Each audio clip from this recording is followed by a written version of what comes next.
Voilà, alors c'est un texte qui s'appelle Waterboy. Je l'avais presque oublié, cette histoire. Non, c'est difficile d'oublier. Il y a toujours une publicité, une émission. Le soleil ne vous gêne pas? Tenez, prenez ce vieux chapeau de paille, il était à ma femme. On est resté mariés 40 ans. Et elle est partie, comme ça, d'un coup, sur cette balancelle. Mais je vous embête avec mes histoires, ce n'est pas pour ça que vous êtes venus, n'est-ce pas? Personne ne vient jamais me voir, à part mes filles, de temps en temps, quand elles peuvent. Je suis vieux. Tout juste un vieux bonhomme tout plein de rhumatisme et que personne ne vient voir, à part le pasteur des fois, pas souvent, et j'en ai rien à foutre du pasteur. Je ne vais pas à l'église, ça ne m'intéresse pas, non. Vraiment, ça me souffle de voir que vous m'avez retrouvé. Ils avaient gardé tous les papiers au studio et vous êtes allé voir tous les gens. James Walker. Je m'en souviens pas. Attendez, c'est pas Big Mouth Jim qu'on l'appelait? Si, c'est lui. Ah, ça peut être que lui. On était des bons copains. On a même taillé la route ensemble, une paire de mois. Il était plus vieux que moi, 3 ou 4 ans, peut-être 5, mais on était copains, c'était comme ça. Si mes parents ont dit quelque chose pour que je parte comme ça sur la route avec Big Mouth Jim, pourquoi je ris? Ben, mes parents, faut dire que je les voyais plus depuis longtemps. En fait, mon père, je ne l'ai jamais vu. Si, une fois. Ma mère me l'a montré une fois. Elle m'a dit, tiens, voilà ton père. C'était un grand type qui entrait dans une Ford. Ma mère, quand j'ai eu 13 ans, elle s'est trouvée un type. Elle me faisait à manger et c'était tout. Alors un jour, je suis allé manger ailleurs. Vous voulez que je vous parle du studio? Je comprends bien. C'est ça qui vous intéresse. C'est pour un livre? Vous savez, ce que je vais vous raconter, ça ne va pas faire des pages et des pages. Hein. Et Big Mouth Jim, comment va-t-il? Dans un fauteuil roulant. On lui a coupé une jambe. Diabète. Il rigole tout le temps. Ah, ça ne m'étonne pas, il a toujours été rigolard. Big Mouth. N'arrêtez pas de faire des blagues. C'est pour ça que je l'aimais bien. Et c'est même pour ça qu'on s'est retrouvés dans ce studio-là, ce jour-là.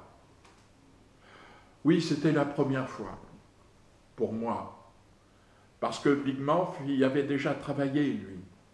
Des petits boulots, porter des décors, aller chercher des sandwichs pour les caméramans, des trucs comme ça. On traînait devant l'entrée des studios de la Fox et les gardiens nous avaient à l'œil. Ce jour-là, Marilyn devait tourner des raccords pour un film qu'elle avait joué des mois avant au Canada. Rivière sans retour, bien sûr. On se demandait comment on allait entrer pour peut-être jeter un coup d'œil sur le plateau. Et Big Mouth s'est mis à imiter Marilyn dans Comment épouser un milliardaire. Tout le monde était plié.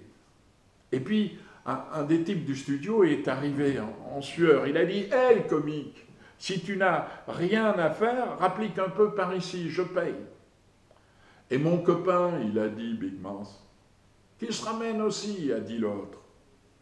Et il nous a amenés à travers tous les studios, tous les plateaux, et il nous a fait ramasser tous les seaux qu'on trouvait. Et quand il y avait du sable dedans, on le vidait sur place.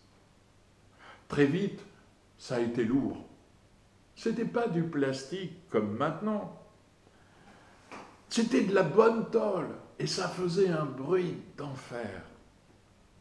Quand on n'a plus pu emporter, il nous a amenés devant un bout de décor, des troncs d'arbres comme un morceau de radeau devant un écran. On a aligné les seaux en 2 rangées, il nous en a fait prendre 2 et il nous a amenés dans une loge.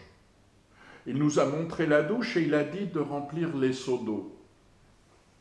Froide, il a répété 2 fois. Quand on est revenu avec nos 4 seaux, j'ai vu que M. Mitchum et que Mme Monroe étaient là. J'ai juste eu le temps de voir qu'elle avait une robe longue et un corsage blanc. On est retourné remplir d'autres seaux.